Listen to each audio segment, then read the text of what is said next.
네, 반갑습니다. 초등 사이다입니다. 자, 오늘의 이야기, 아이들의 공격성 발달. 좀 무시무시하죠?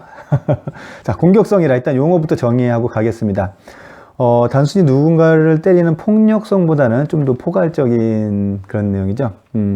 아동 발달에 있어서 공격성이 발달되는 그런 부분의 이야기를 하려고 하는데요. 그래서 공격성이라는 건 이런 거예요. 타인을 해치려는 어떤 의도를 가진 어떤 행위. 이걸 공격성이라고 얘기합니다. 의도성이 있는 행동인데 타인에게 피해를 주는 거죠. 아동 발달에 여러 성향들이 있는데 그 중에서 많이들 회피하는 주제예요. 그런데 저는 정말 중요한 주제라고 생각합니다.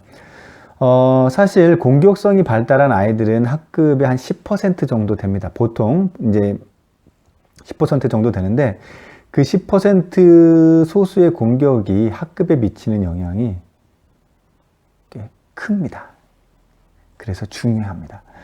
자, 아이들의 공격성, 이것도 어떤 특별히 발달하는 시기가 있는가? 자, 아동 발달에 있어서 사회성, 관계성, 이타성, 공격성 등 이러한 타인과의 관계를 통해서 형성되는 개인 성향들은 아주 서로 복잡한 관계가 막 얼기설기 연관이 되어 있습니다.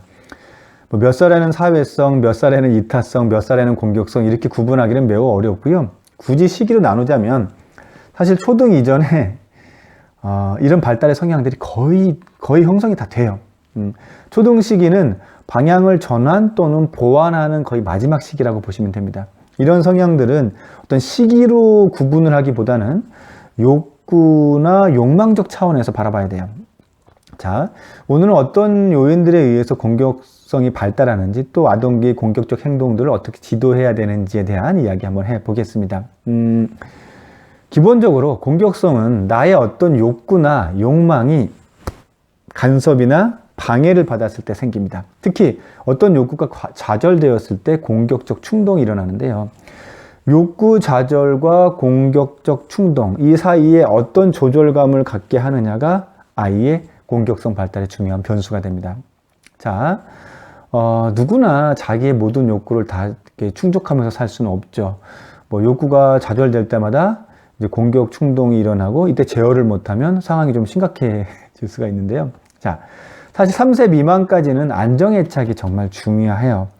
제가 그동안 3세 미만까지는 거의 절대적인 안정애착, 그 이후부터는 초등 시기까지는 분리를 향해 나아간다라고 이렇게 말씀을 드렸는데요. 3세 미만의 안정애착이 충분했던 아이들은 분리의 순간들을요, 잘 견뎌냅니다. 분리의 순간에 들어가는 사례 중에 하나가 바로 이제 욕구 지연 또는 욕구 좌절이 포함되고요. 엄마 젖만 계속 빨고 싶은데 갑자기 나의 욕구와 상관없이 다른 이상한 정말 먹어도 되는지 색깔도 냄새도 처음 보는 것들을 주면서 먹으라 그래요. 이러한 것을 주는 상대방에 대한 절대적 신뢰감이 없으면 그걸 먹을 수가 없죠. 많은 경우 기존의 욕구가 분리 과정을 통해서 다른 형태로 채워지는데 아이들이 이걸 채워진다고 느끼지 못하고 계속 좌절된다고 느끼면 그때 공격적 충동이 반복이 돼요. 그리고 공격성이 일반화되는 과정으로 나아가는 겁니다. 조금 더 사례를 들어서 말씀드리면 이런 거예요. 생리적인 욕구로 아이들이 배변 활동을 합니다. 엄마 아빠가 그동안 기저귀를 갈아주었어요. 그래서 늘 잘 해결되었습니다. 그런데 어느 순간부터 기저귀가 없어지더니 조그만 이상한 통을 주면서 거기에서만 응아를 하라고 해요. 어쩌다가 잠을 자고 일어났는데 그만 이불에 쉬를 해서 혼이 나요. 부모 입장에서는 배변 활동을 못하게 하는 게 아니고 일정한 장소에서만 하라는 것이지만 아이 입장에서는 기저귀를 빼앗기고 응아도 마음대로 못하게 욕구를 통제한다고 느낄 수 있어요. 이렇게 조그만 분리의 과정을 거칠 때 욕구를 조절해야 되는 순간들이 오는데 그 과정에서 격려와 칭찬이 아닌 수치감을 주었을 때 자신의 욕구를 억압당한다고 느낍니다. 그리고 그건 공격성으로 발달할 가능성을 높여줘요. 그러니까 그간 어떻게 보면 쉽게 해결했던 욕구 충족들이 다른 행동 방식으로 옮겨질 뿐이지 욕구 충족을 못하게 하는 건 아닌데 이제 그 과정에서 수치감이 들면 그걸 이제 억압이나 이제 통제로 느낀다는 건데요. 그리고 이제 공격 충동으로도 이어지고요. 그래서 그 3세 이상부터 초등 입학 이전까지 아이들이 자신의 욕구를 어떤 지연시키거나 기존의 방식에서 다른 방식으로 전환을 하는 과정을 갖출 때 관심, 격려, 지지가 필요한 겁니다. 너의 욕구는 결국 해소는 될 거야. 해소 될 거거든.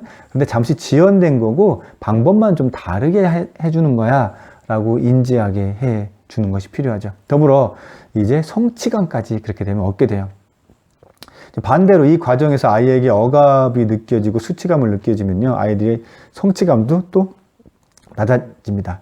성취감 좌절은요, 자존감 좌절로도 이어지고요, 공격성은 반대로 높아집니다. 발달 과정의 양극화가 시작되는 거예요. 우리 아이가 만약 공격성이 높다면 자존감도 상당히 낮은 편이라고 보면 거의 맞습니다. 자, 지금까지 얘기로는, 그러니까 제가 말씀드린 바로는 초등 이전 아이들의 욕구 조절을 어떻게 지도하느냐에 따라서 공격성이 발달하느냐, 조절되느냐가 이제 결정된다는 건데요.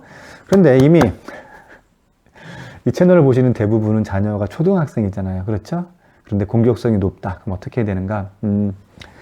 앞에서 제가 말씀드린 대로 공격성이 높은 아이들은 보통 학급에서 한 10% 정도 됩니다. 그런데 그렇게 10% 정도의 구성원으로 출발했어도 아이들이 학년이 올라가면서 5% 미만으로 내려가기도 하고, 또 어떤 때는 반대로 20, 30%로 올라가기도 해요. 왜 그럴까요? 모방 심리 때문에 그래요. 초등 저학년 아이들은요, 타인의 행동 방식을 모방합니다. 정말 똑같이 따라해요. 이때 초등 저학년 담임들의 역할이 정말 중요하죠. 욕구 지연을 잘하는 대부분의 아이들을 칭찬해 주면서 공격성을 지닌 아이들이 그 아이들의 행동을 모방하도록 만들어주면 효과가 좋아요. 그러면 이제 쓰레기통을 휴통이 아닌 그냥 교실 바닥에 버리던 아이들이, 예를 들어서 쓰레기통에 버려서 칭찬받는 아이를 보고 자신도 휴지를 교실 뒤편에 있는 휴지통까지 가져가서 버리는 그런 조절감을 발휘하는 거죠. 이런 작은 조절감들이 결국 자신의 공격성도 조절하게 되는 출발점이 돼요. 반면에 이제 공격성이 강한 아이들이 지속적으로 인정받는 분위기로 가면 학년이 올라갈수록 그 학급은 20에서 30%까지 공격적인 성향의 아이들이 늘어나게 돼요. 그 아이들을 모방하게 되는 거거든요. 자, 그러니까 간단하게 말씀드리면 공격성이 강한 아이들이 인정받는 분위기를 만들면 안 돼요. 예. 아이들이 놀면서 공격성이 강한 아이들이 어떤 반칙을 하거나 힘 또는 언어적 강함으로 밀어붙여서 게임을 이겨요. 그러한 과정이 반복되면 공격성을 지닌 아이들을 모방하게 되죠. 이때 이런 과정들을 잘 관찰하고 지켜보다가 누군가 개입에 들어가야 됩니다. 많은 경우 전조현상들이 일어나요. 뭐 학급에서 보면 아이들이 불만이 접수되고요. 이때 담임이 이걸 귀찮아하거나 대충 해결해버리면 결국 공격성을 지닌 아이들이 학급의 롤모델이 됩니다. 그러면 정말 초등 저학년 때 그런 아이들이 그대로 올라가면 고학년이 되면서 이제 공격성이 지닌 아이들이 계속 모방을 통해서 확대가 되죠. 그래서 저학년 학급 담임이 정말 중요합니다. 자, 지금까지 제가 학급에 대해서 말씀드렸죠. 그럼 부모님 입장에서는 어떻게 이 공격성이 강한 아이를 지도해야 되는가? 자, 우리 아이가 어떤 그 욕구를 좌절당했을 때 공격성을 보이는지 먼저 살펴보셔야 되는데, 근데 고학년 정도가 되면요, 공격성이 있다는 건 알겠어요. 우리 아이가 공격성이 있다는 걸 알겠는데, 어떤 욕구 때문에 그런지를 찾기가 좀 어려워요. 이미 사실 고학년이 되면 다양한 욕구 좌절들이 서로 막 얽혀 있거든요. 그래서 이때는 어떤 것들을 반대로 이제 수치스러워하는지를 한번 파악해 보면 좀 빨라요. 신체에 대해서 민감한지, 나의 말투에 대해서 민감한 건지, 어떤 학습 능력에 대해서 부끄러움을 느끼는지 등 우리 아이가 부끄럽고 누군가에게 내놓았을 때 견딜 수 없을 만큼 힘들다. 그런 것들을 찾아서 한 가지씩 도와주셔야 돼요. 그러면 그러한 것들에 대한 공격적 반응이 낮아집니다. 그렇게 한 가지씩 해결하다 보면 누군가 나를 놀려도 이제 공격적인 충동을 조절할 수 있는 상황까지 가는데요. 공격성이 높은 아이들의 대부분은요, 나를 놀린 게 아닌데 놀린 것으로 생각하고 공격을 합니다. 반대로요, 자존감이 높은 아이들은요, 진짜 누군가 놀려도 끄떡 없습니다. 별로 개의치 않죠. 자, 정리해드리면 이런 겁니다. 보통은 공격성이 높은 아이들을 어떻게 통제할 수 있을까에 초점을 맞추잖아요. 그럼 해결점이 없습니다. 통제가 아닌 그 아이들이 느끼는 수치감을 찾아서 보완해 주는 방향으로 가면 그때 아이가 스스로 자신에 대한 조절력이 생기기 시작합니다. 자, 공격적인 아이들은요, 그 공격성만큼 높은 수치감을 늘 안고 가는 아이들이라는 거 잊지 마시고요.